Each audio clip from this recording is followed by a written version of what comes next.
Olá, eu sou Bernadette Sugai, Eu, João Sugai, nós somos casados há 23 anos.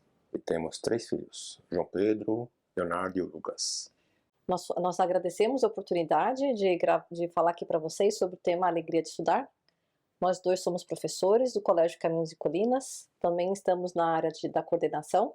Então, o que a gente pensou para falar sobre o tema Alegria de Estudar é apresentar para vocês alguns conceitos, algumas ideias que vocês podem colocar em prática e também contar um pouco de algumas histórias que impactaram as nossas vidas, que eu acho que marcaram muito a forma como a gente vê os estudos, não só como algo valoroso e importante para a nossa formação, para a carreira, mas também algo importante para a formação do próprio ser humano, como o estudo, como virtude, ajuda a formar a pessoa. Então vamos começar falando sobre a formação da pessoa através dos estudos. Um importante filósofo chamado Leonardo Polo, em seu livro Ajudar a Crescer, ele fala que ele comenta que o mais importante e primordial na formação dos filhos é a afetividade. E aqui no colégio, nós pais temos o privilégio de, através do programa de formação de pais, e os filhos, através do projeto de vida, com os cadernos do projeto de vida, a gente tem esse apoio para ajudar na formação socioemocional dos nossos filhos, que tanto ajuda na formação da afetividade. E como é que a gente aplica isso, né? Como é que a gente consegue desenvolver bem a afetividade dos filhos e marcar neles afetivamente os estudos? O primeiro ponto que eu acho que é os pais apresentarem o estudo como um valor importante para a família. Aqui todos nós temos experiência do nosso lar, de histórias do tipo, para o meu pai, para minha mãe, era muito importante que nós falássemos a verdade. E os estudos? Para vocês, para mim, será que é algo que de fato eu transmito para os meus filhos como algo importante? Eu tenho uma experiência da minha mãe. Eu me recordo, isso me calou tão fundo no meu coração que eu nunca mais esqueci. E eu percebi a importância dos estudos em todos os atos do meu pai e da minha mãe. Mas essa história, eu acho que ela é a raiz, assim, essa é a história mais importante que eu vi da minha mãe relacionada aos estudos dela. Minha mãe é de uma família muito pobre, ela foi a mais velha de nove irmãos no interior de Minas Gerais. E essa família pobre, que morava numa área rural, não tinha muitas condições de estudar. E naquela época, minha mãe foi na escola e a professora não deixou ela frequentar as aulas porque ela não estava com uniforme. A minha mãe não tinha uniforme. O que ela fez? Ela ajudava a apanhar café na roça. Aí era-lhe permitido que, após o expediente, as pessoas que quisessem, elas poderiam colher o resto do café. Minha mãe ficou colhendo esse resto de café, conseguiu torrar, conseguiu moer, vendeu o café. Comprou tecido e a minha avó costurou o uniforme da minha mãe. E assim a minha mãe conseguiu frequentar o colégio. Quando ela contou isso, eu fiquei, nossa, o esforço que minha mãe fez para conseguir estudar. E a minha mãe, aos trancos e barrancos, foi estudando. Por que eu estou contando essa história? Porque mostrar o estudo como valor é um dos marcos afetivos mais importantes para os nossos filhos. Porque quando eles são pequenos, eles ainda não têm a capacidade de perceber que o estudo, já que existe treino, dedicação, foco, concentração, eles ainda não percebem isso como algo tão prazeroso, porque de fato é algo que precisa ser treinado e a gente sabe que todo treino exige esforço. Em segundo lugar, um outro aspecto muito importante é mostrar a satisfação, a alegria com do aprendizado. Aí vem esse termo, a alegria de estudar, que no fundo é a consequência do esforço realizado, que pode nos trazer uma satisfação, seja de algo bem feito, seja de algum conhecimento adquirido, seja que através dos estudos nós podemos conhecer e contemplar a obra da criação. Quantas vezes a gente, por exemplo, não se admira com algo que nós aprendemos na matemática? Nossa, como que essa equação explica determinado fenômeno da natureza? Ou na área da biologia, por exemplo, provavelmente as pessoas que desejam fazer medicina ou que são médicos, eles podem contemplar como o corpo humano é tão perfeito, como que o desenvolvimento das células humanas culminam na formação de uma pessoa adulta. Tudo isso é uma contemplação do bem e da verdade.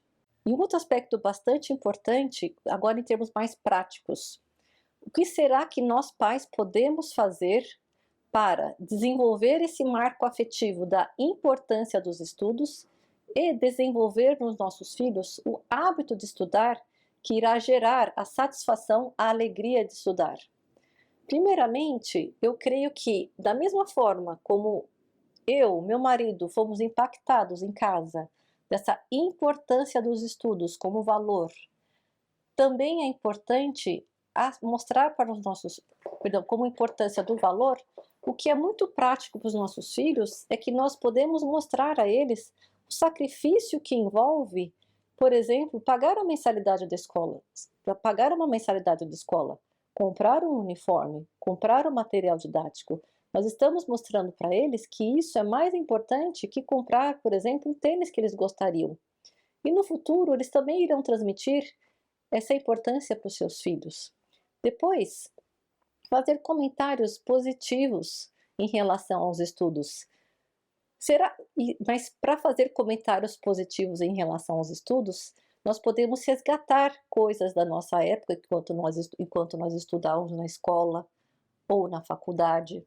Também nós podemos voltar a estudar e mostrar essa satisfação de estar retomando algum conhecimento, revisando algum conteúdo, e não precisa ser necessariamente realizar algum curso específico, mas será que a gente não pode profissionalizar-se mais? Será que eu não consigo buscar algum conhecimento na minha área profissional?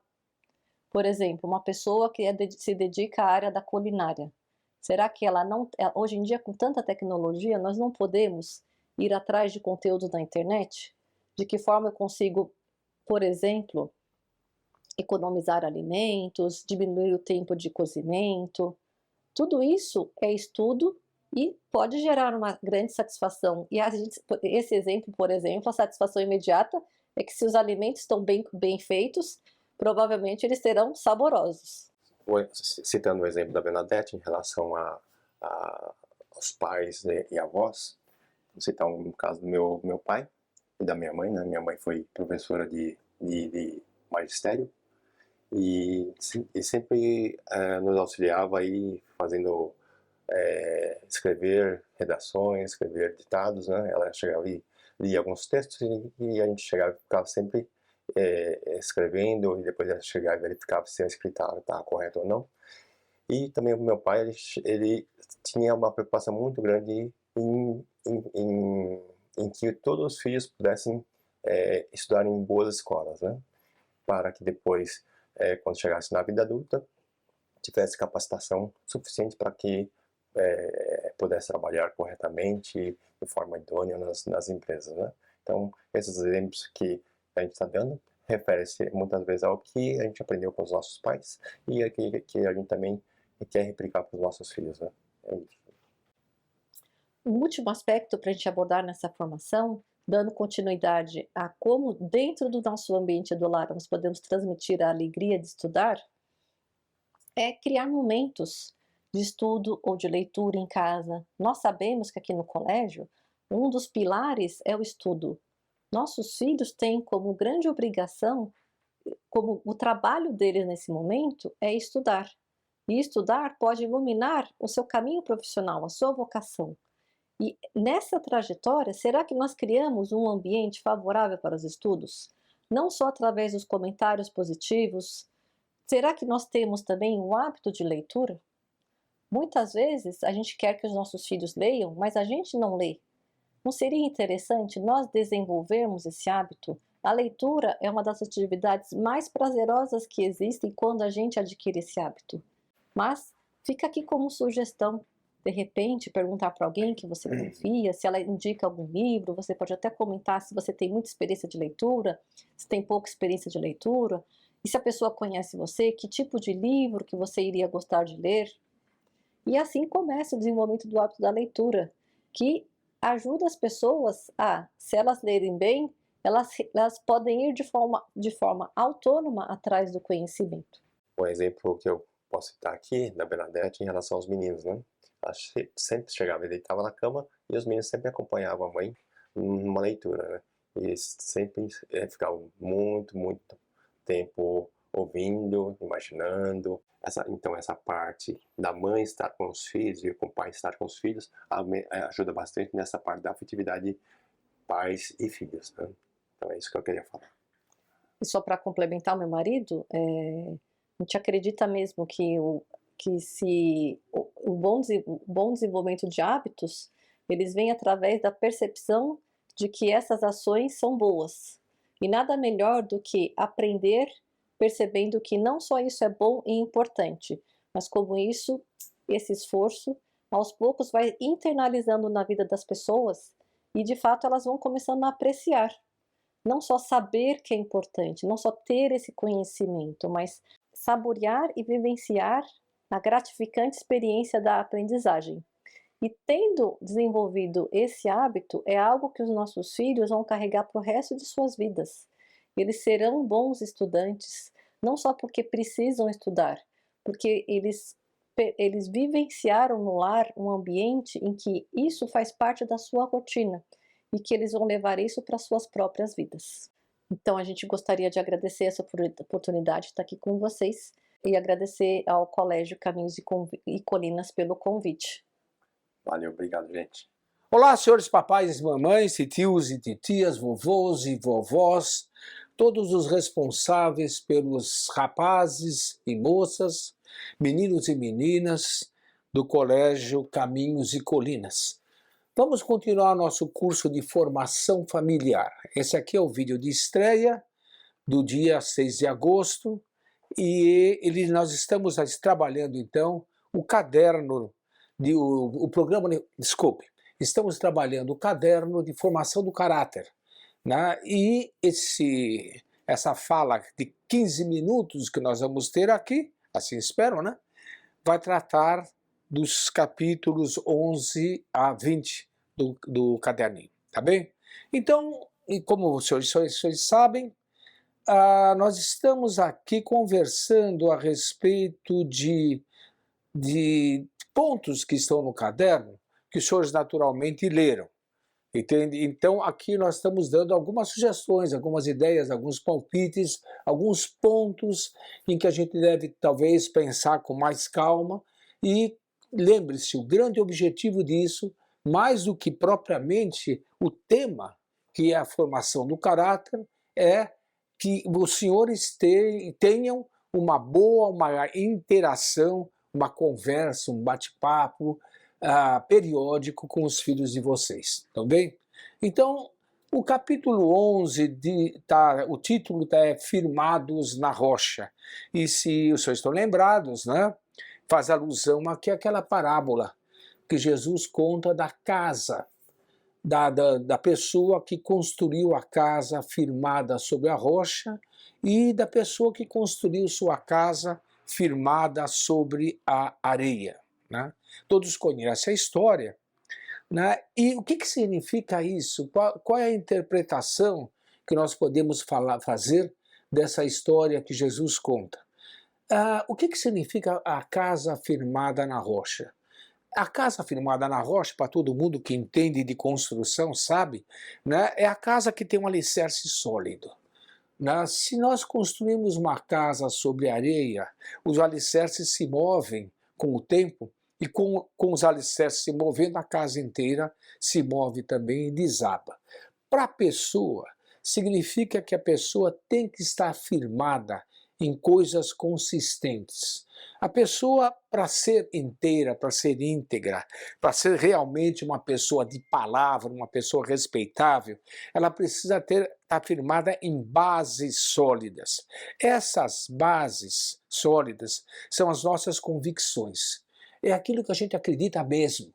Não é aquilo que a gente acredita porque é conveniente acreditar no momento, né? Não é aquilo que a gente acredita porque se eu não acreditar, se eu não falar que acredito, eu vou ficar mal na fita. Não, é aquilo que eu acredito mesmo, aquilo pelo qual estou disposto a dar minha vida, mas eu não cedo. São aqueles valores que nós temos no fundo de nossa alma e que nós precisamos ensinar nossos filhos a terem também.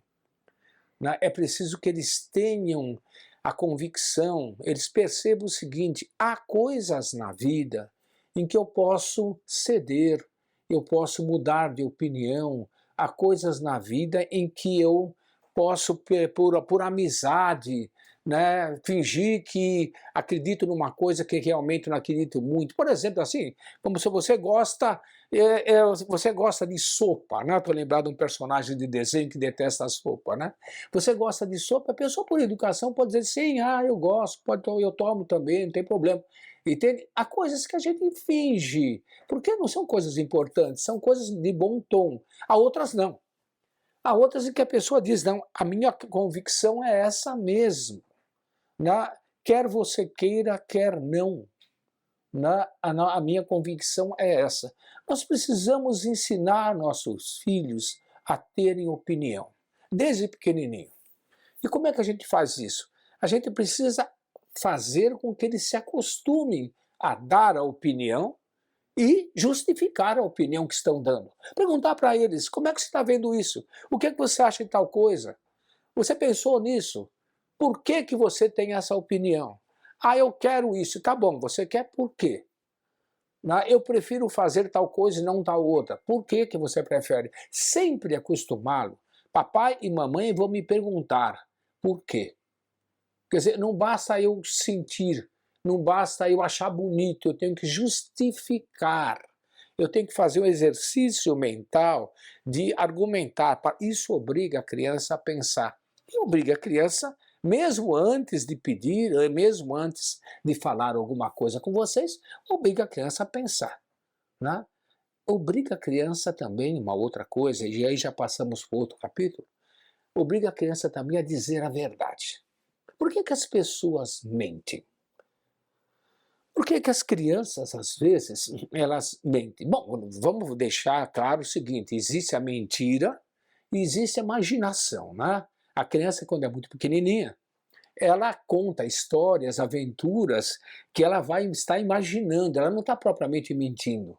Ela está imaginando coisas, então ela conta e nós, qualquer pai, qualquer mãe sabe perceber a diferença entre a imaginação da criança e a mentira que a criança ou o adolescente estão contando.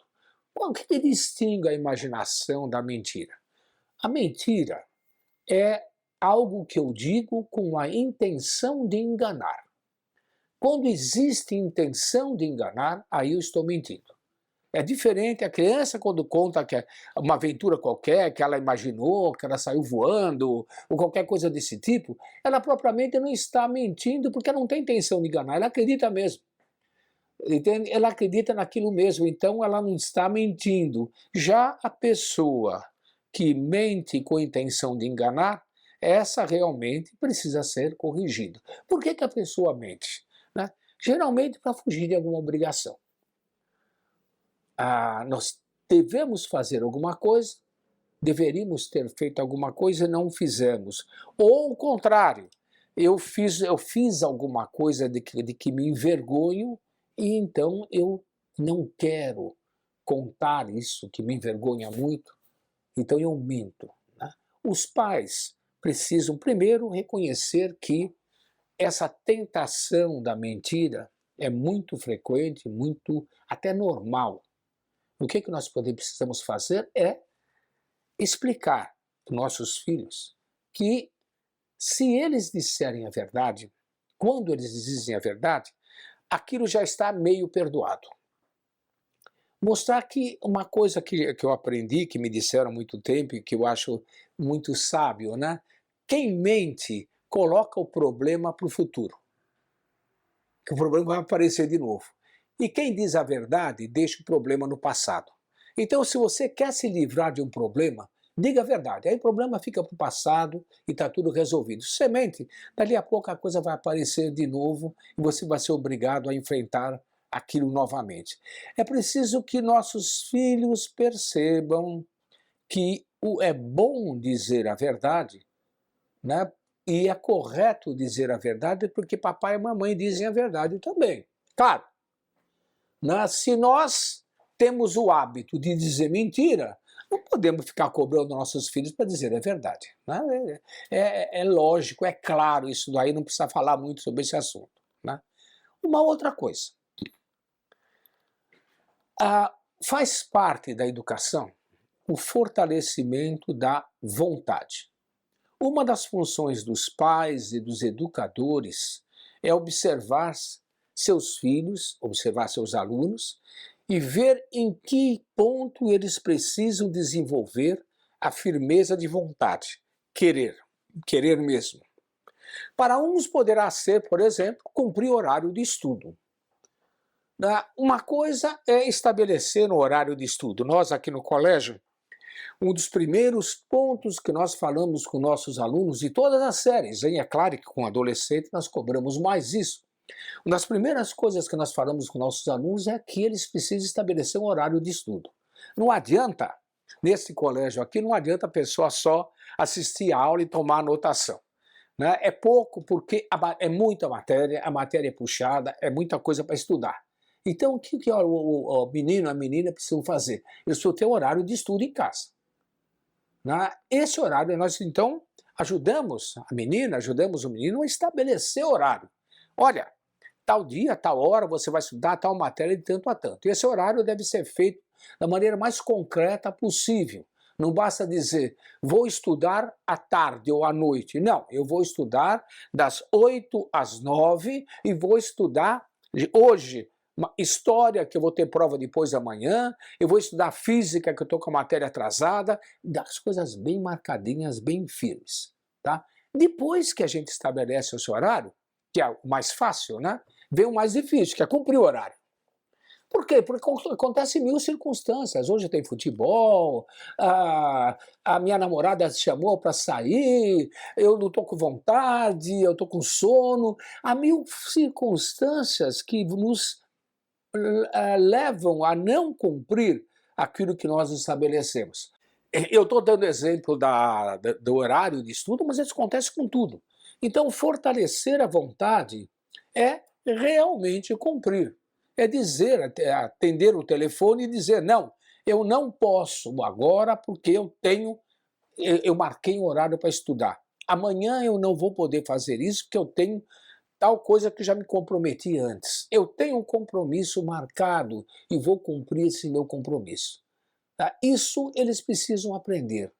Isso não nasce sozinho, não é uma coisa assim que vem naturalmente. Isso se consegue à custa de sacrifício, à custa de sangue, né? Ou seja, de sofrimento mesmo. Não é fácil. A nossa tendência é a moleza, a nossa tendência é o descanso, a nossa tendência é esquecer os compromissos. Né?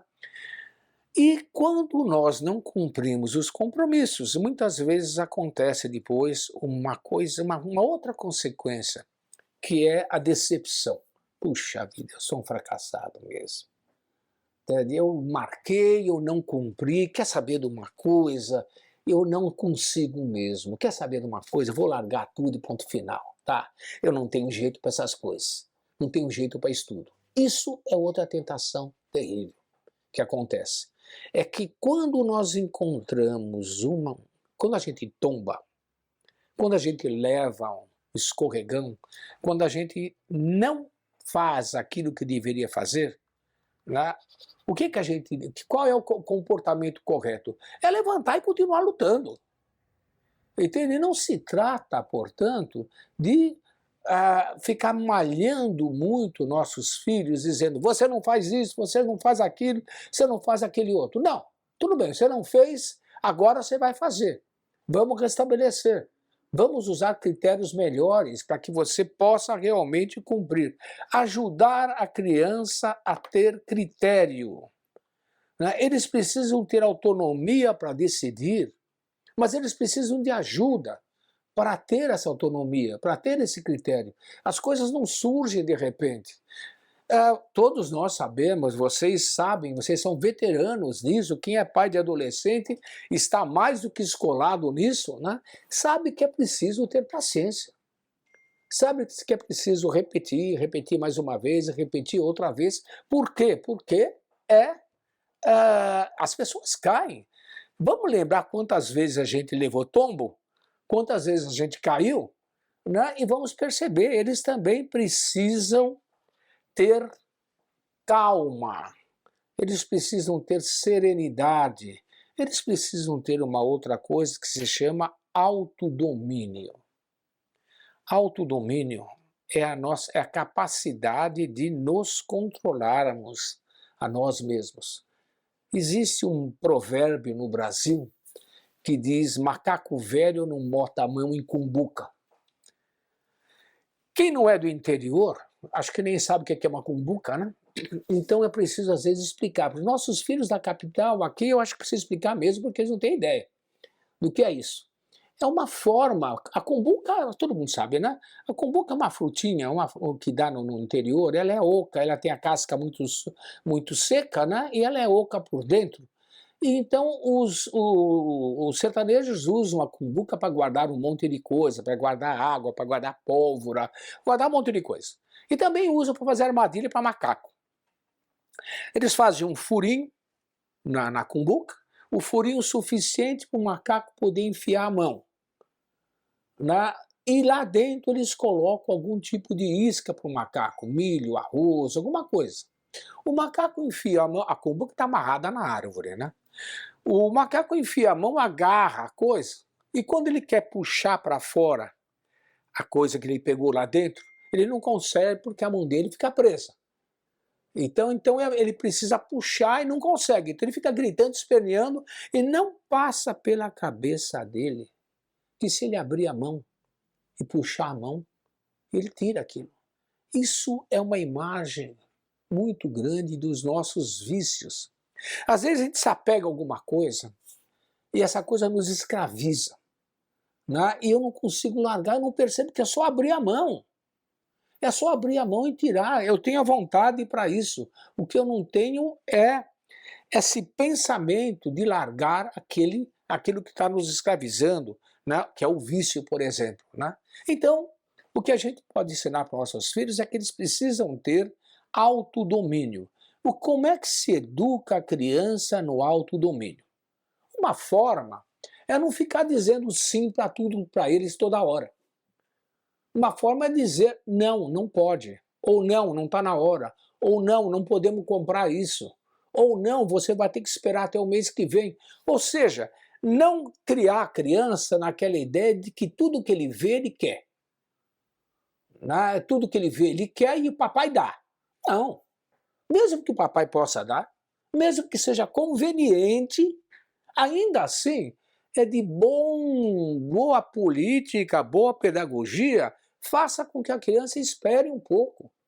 Faça com que a criança entenda que nem tudo vem assim de mão beijada. As coisas custam. A criança não conhece o valor do dinheiro. A criança pequena não conhece o valor do dinheiro. Então é preciso que ele aprenda. E como é que ele vai aprender? Percebendo. Percebendo pela espera, percebendo pela dificuldade que o papai está tendo em ganhar aquele dinheiro. O papai precisa explicar isso. Não se deve esconder da criança o sofrimento que o pai e a mãe têm para ganhar o dinheiro, para eles perceberem, isso custa. Deve-se dar mesada para a criança? Há uma discussão a respeito disso enorme, tá? Eu acredito o seguinte, a criança, pode-se pedir para a criança, além dos trabalhos voluntários, normais de casa, esses aí a criança tem que fazer por obrigação, mas pode-se pedir para a criança fazer um trabalhinho extra e pagar para ele. Pagar pouquinho, mas pagar para ele, para que ele perceba, para que ele faça esse relacionamento. Olha, isso custou trabalho. Ele precisa entender isso. E essa questão de que que a criança perceba o valor do dinheiro, vai evitar que ele caia no consumismo. O consumismo é aquela mania de ficar gastando sem ter sem perceber o valor, né? Eu termino, já passei do tempo, eu termino dizendo uma coisa, recomendando um vídeo. Há um vídeo na internet, é muito fácil de encontrar, chama-se sobre consumismo, criança, alma do negócio. É um vídeo que faz o relacionamento entre a vontade da criança e o consumismo. E que mostra que como o consumismo leva as indústrias de coisas infantis a investir milhões em propaganda dirigida para a criança, porque a criança pede por impulso. E o papai e a mamãe que não sabem controlar isso, acabam cedendo e comprando coisas que não são necessárias e que nem a criança vai dar importância depois. Assistam esse vídeo, Criança, Alma do Negócio. É muito importante. Tudo bem? Ficamos por aqui e até a próxima.